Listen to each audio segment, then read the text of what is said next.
دیگه رفتم من بازنده رو بیرون نکن، دیگه رفتم من آزرده رو نفرین نکن، دیگه رفتم ای خدا غریب و خستم، همه رفتن ای خدا تنها ترین.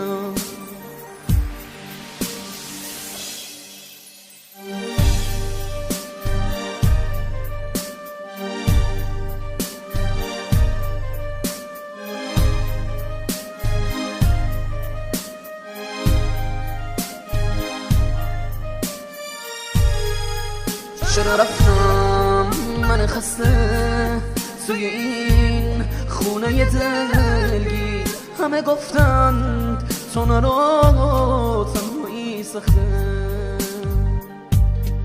چرا رفتم من خسته توی این خونه دلگیر، همه گفتند تو نرو تنهایی سخته. میدونم قلب ظریفت نمیخواد روح از تنم جدا کنه، چرا باید ضرب آخرت منو این همه داغونم کنه، این همه زندون غم برای کی، این همه زندون غم برای چی؟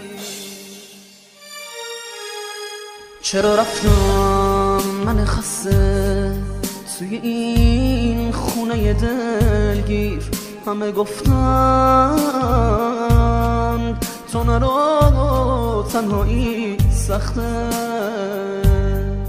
چرا رفتم من خسته توی این خونه دلگیر، همه گفتن تو نرو تنهایی سخته.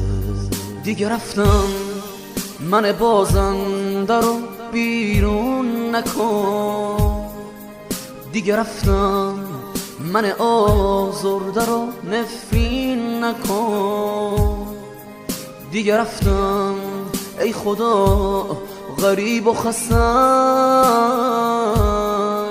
همه رفتن ای خدا تنها ترین.